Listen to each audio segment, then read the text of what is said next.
What's up, guys? It's Baseball Nerd back with another video. Today we're going to be going over some guys that were non-tendered yesterday from their major league clubs. And just so you guys know, non-tendered is basically, from my understanding, meaning that a guy that was arbitration eligible, the team doesn't think he's worth that amount of money, so they let him go. They let him become a free agent, essentially. And so now we have a new wave of guys coming into the free agent class, basically. And me going over those guys, listing them off, and then going through and getting a little more in depth in some of them. If you guys like this content, you like baseball content, please subscribe, like the video, turn on notifications, and come back and see more. So getting right into the list, we got Adam Duvall, Albert Almora, Archie Bradley, David Dahl, Delino DeShields, Eddie Rosario, Hansel Robles, Hanser Alberto, Jose Urena, Kyle Schwarber, Michael Franco, Nomar Mazara, Ryan Stanek, Travis Shaw, and Danny Santana. It's a lot of dudes. I'm not going to go into all of them. Like Albert Almora, kind of not super surprising. A lot of these guys, some of these guys got released just because of COVID. The teams don't have as much money as they would have made this last year or would have liked. I know they still have millions and millions of dollars at their disposal, but they just don't think these guys are worth that much. And some of them you can't really argue with, but some of these guys we're going to dive into because I'm kind of surprised that they made it. It's kind of been trending every year as well. I looked at the numbers of guys non-tendered. Every year has gone up steadily over the last like 6 or 7 seasons. There seems to be more and more guys on this list. So we're going to start with Adam Duvall, one of the guys I'm most surprised of. He was on the Braves, played the outfield for them, and DH and stuff like that, and he was a really, really good hitter. It's weird because Atlanta said if the DH comes back to the NL, there's a universal DH again next year, that they are way more open to re-signing Adam Duvall, which kind of surprising to me. I know Marcell Ozuna is definitely a better, more consistent power hitter DH for the Braves if they could get him back, but Adam Duvall can play left field better than Marcell Ozuna, in my opinion. So I'm kind of surprised by that. Last year, he did have 16 home runs in a 60-game season, which is very good, and he had an 833 OPS. Another great stat. I think they should have kept him, but I don't know. Maybe money wasn't worth it for them. I wouldn't be surprised to see him get paid a good amount of money to go to another team. Next, we have Archie Bradley, reliever. He was traded last year from the Diamondbacks to the Reds. Had 6 saves, a 2.95 ERA, and 18 strikeouts in 18 innings. He's a very good reliever. This was another one I was surprised about. Kind of makes me think that maybe the Reds aren't going to be going after some names. I've seen them linked to shortstops like Didi and Marcus Semien to fill in that spot and stuff. And obviously, they're still a contender to get Trevor Bauer back. So I'm kind of surprised that they would let Archie Bradley go. He's a very good arm for that bullpen. Definitely surprised me. He will go to a good team. He will get paid. I have no doubt about that. Very good reliever. Next, we have David Dahl on the list. He's a Colorado Rockies outfielder. He was an all-star in 2019. He had a really, really good year in 2019. So that's the part that surprises me about them letting him go. I'm not surprised based off his stats last year. He hit 183 with a 470 OPS, and he was hit by the injury bug, didn't play as many games. I think he played 24 games in a 60-game season, so less than half. Didn't have a good year. So not completely surprised that he is non-tendered here, but also kind of surprised because the year before last year, 2019, he was an all-star and a very, very good hitter. So I'm kind of surprised about that. Maybe it's part of the Coors effect. Maybe they just didn't think he was worth the money based off of this last year's performance to hold on to. Maybe they have plans to get another outfielder. Next, Delino DeShields, which kind of surprised me because the Indians, like why they had let go of an outfielder. They also let go of Tyler Naquin, and they kind of need outfielders. Their outfield's not very good.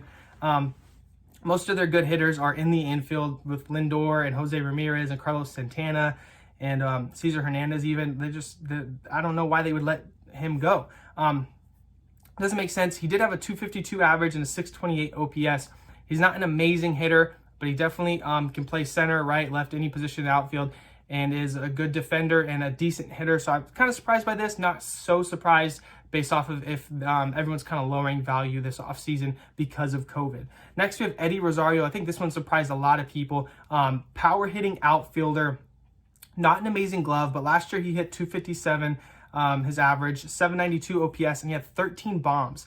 He's going to hit a lot of home runs every year. He's got a power bat, and that outfield with Byron Buxton, Max Kepler, and him in there, I really didn't think they were going to break that up. especially now that Nelson Cruz is a free agent. I think a lot of people predict he will go back to the Twins, but I just really didn't think they were going to break up that amazing offense. So won't be surprised to see Eddie Rosario go literally anywhere.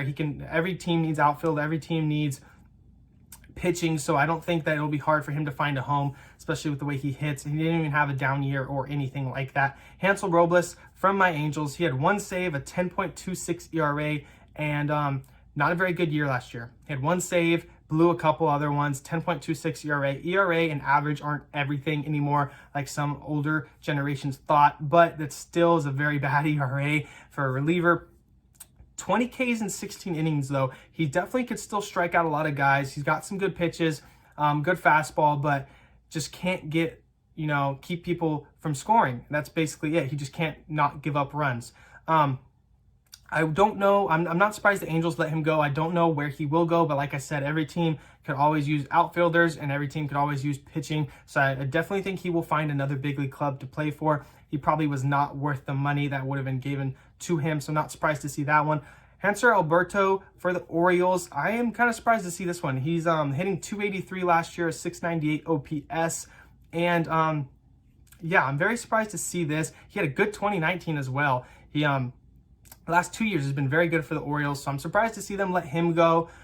They could use guys like him. Maybe it just was a little too expensive for the Orioles. I can't imagine being a lower market team and having COVID happen. It's just probably really hurt them money-wise, so I guess I could see that. Maybe they re-sign him on a cheaper deal. I don't know. Some of these guys could definitely go back to their teams, and they're just going to go back for less money. He could be one of them. Jose Urena, Marlins pitcher, 5 games this year he pitched in. He had an 0-3 record and a 5.40 ERA.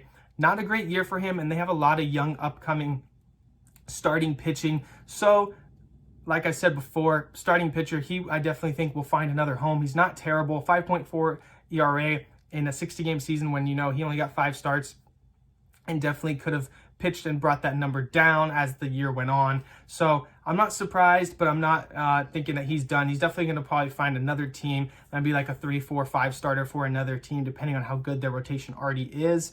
Next one, this guy was surprising a lot of people, and it didn't surprise me because of the team, and it's the Cubs letting go of Kyle Schwarber. Everyone's predicting, Javi Baez is a free agent next year.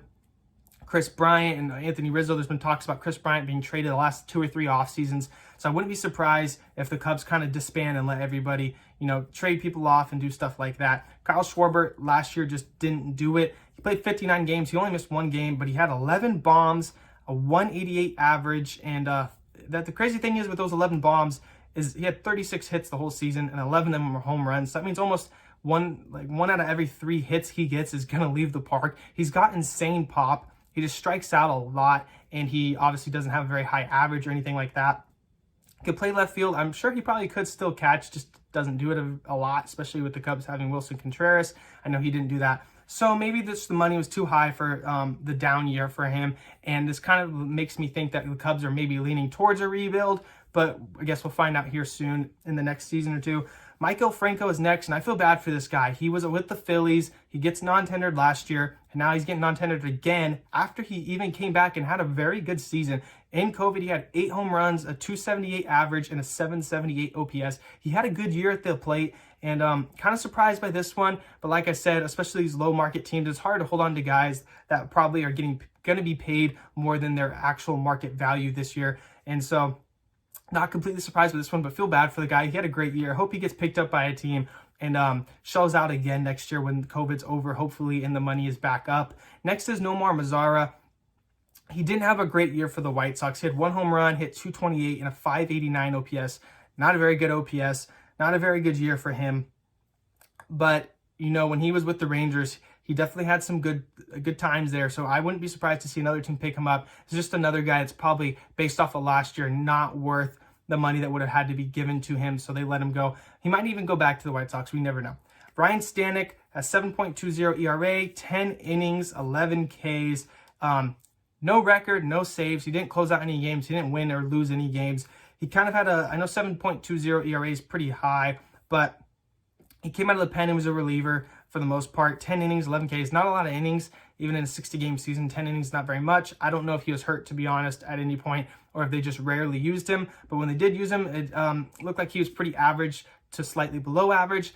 I definitely see why they didn't pick him back up and they let him go, but I don't know where he could go. Like I said, pitchers, they'll find a spot. There's a lot of pitchers like this that are going to find spots and just aren't going to be big names. So talked about a lot, but I think he will definitely find another team, and not completely surprised to see that there. Travis Shaw, another guy I'm slightly surprised about. He had a lower average this year, but he still had 6 bombs, a 239 average, and a 717 OPS. The dude can also play first, second, third. He can play a lot of positions. He's a lefty. All that together, he's an average, around average, can have slightly average, above average, slightly below average parts of the season.